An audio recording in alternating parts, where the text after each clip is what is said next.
आपल्या भारतीय जेवणामध्ये खारट, आंबट, तिखट, पोळी भाजी ह्याला खूप महत्त्व दिले आहे. तसेच नाचणीच्या भाकरीलाही आजकाल खूप महत्त्व दिले आहे. 13 गुणांनी 13 आजारांवरती गुणकारी अशी नाचणीचे पीठ असते. नाचणीमध्ये भरपूर प्रकारात नाचणीचा वापर केला जातो.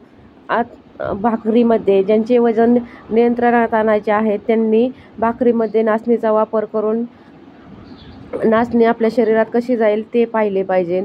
किंवा शुगर झालेल्या माणसांनी नाचणीची भाकर किंवा डोसे म्हणा हेही खूप फायदेशीर आहे. नाचणीमुळे अशक्तपणा दूर होतो. आजारी माणसामध्ये थकवा, अशक्तपणा आला असेल तर नाचणीची पेज तुम्ही खाऊ घाला. खूप गुणकारी व फायदेशीर अशी नाचणीची पेज असते. नाचणी लहान मुलांना तर खूप फायदेमंद ठरते. अगदी आयुर्वेदामध्येही सांगितले आहे की नाचणीचा वापर लहान मुलांच्या नाचणीसत्वामध्ये करा, म्हणजे अंकुरलेले नाचणी तर सर्वोत्तमच राहते. आजकाल सर्वत्र नाचणी भेटते. शहरी ठिकाणी किंवा गावच्या ठिकाणी नाचणी सहजरित्या उपलब्ध असते. अशाच गुणकारी नाचणी तुम्ही सर्व आजारांवरती खाऊ शकता. एकदम फायदेशीर अशी नाचणी आहे. आपल्या शरीरामध्ये कधीतरी नाचणी गेलीच पाहिजे. तुम्ही नाचणीचे आज जे व्हिडिओमध्ये दाखवले आहे त्या पद्धतीने पीठ करून तुम्ही नाचणीचे सेवन करू शकता. नाचणी हे सर्व आजारांवरती नियंत्रित आणण्यासाठी खूप फायदेशीर आहे. हे नाचणी सत्व आपल्याला बनवण्यासाठी अशा पद्धतीने नाचणी धुवून घ्यायची, ती अंकुरण्यासाठी ठेवायची, नंतर त्याचे पीठ काढायचे. तुम्ही व्हिडिओमध्ये पाहू शकता की नाचणीचे कशा प्रकारे प्रोसेसमध्येच पीठ केले जाते. कारण की डायरेक्ट कच्ची नाचणी दळली की त्याचे खूप लालसर व काळपट भाकरी होतात किंवा डोसे होतात. व नाचणी सत्वासाठी ही अंकुरलेली नाचणी खूप फायदेशीर आहे. तुम्ही नक्कीच अशा पद्धतीने नाचणी सत्व बनवून ठेवू शकता. नाचणीला अजिबात किडे लागत नाही किंवा जाळी लागत नाही. वर्षभर नाचणी आहे तशीच राहू शकते. तुम्ही स्टोअर करून ठेवू शकता वर्षभरासाठी नाचणी. गोवर, कालण्या, नागिन ह्या आजारावरती नाचणी सर्वोत्तम मानलेली आहे. ह्या आजारामध्ये तुम्ही नाचणीची भाकर करून खाऊ शकता, म्हणजे ते शरीरासाठी लाभदायक असते.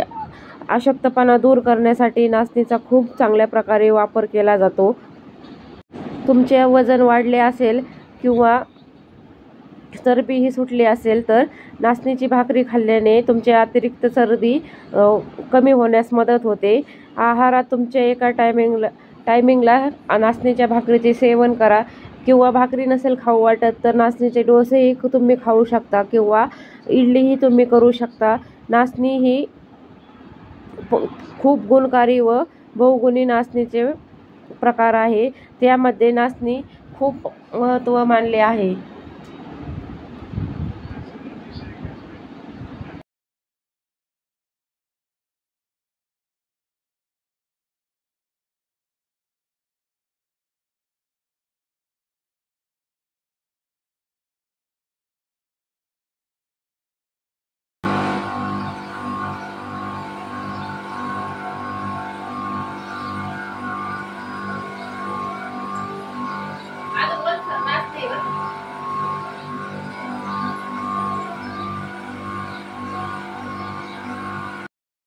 असे सकस व पौष्टिक नाचणी सर्वांनीच खावे. अशा पद्धतीने आपल्याला अंकुरलेली नाचणी थोडीशी जाडसर दळून घ्यायची व चाळून त्याच्यावरचे टरकले काढून घ्यायचे, म्हणजे हे नाचणी सत्वाचे पीठ आपल्याला उपयोगी येईल. तुम्ही ह्याच पिठामध्ये लहान मुलांसाठी नाचणी सत्व बनवू शकता किंवा पेजही बनवू शकता. आजारी माणसासाठी मीठ टाकून हे पिठाची पेज बनवली की खूप चविष्ट व गुणकारी. आजारी माणसाचे अशक्तपणा किंवा काही खाऊ वाटत नसेल तर तुम्ही नक्कीच अशा प्रकारे नाचणी करून त्याची पेज त्यांना द्या. अशा पद्धतीने नाचणीचे खूप गुणकारी अशी बहुगुणी नाचणीचे पीठ असते, म्हणजे नाचणी असते. तुम्ही नक्कीच तुमच्या आहारामध्ये नाचणीचे सेवन करा. एकच नाचणीमध्ये खूप आजारावरती व अनेक प्रकारे नाचणी खाता येते. अशी नाचणी सर्व गुण संपन्न असलेली नाचणी तुम्ही नक्की तुमच्या आहारामध्ये सेवन करून खा.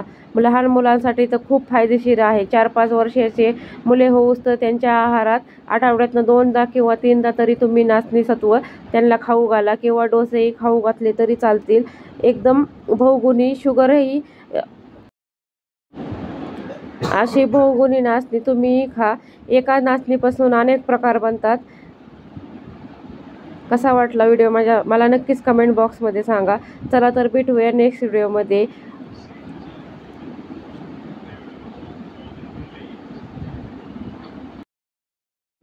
आणि कसे वाटले नाचणीचे पीठ व कसा वाटला व्हिडिओ मला तेही कमेंट बॉक्समध्ये सांगा. चला तर बाय.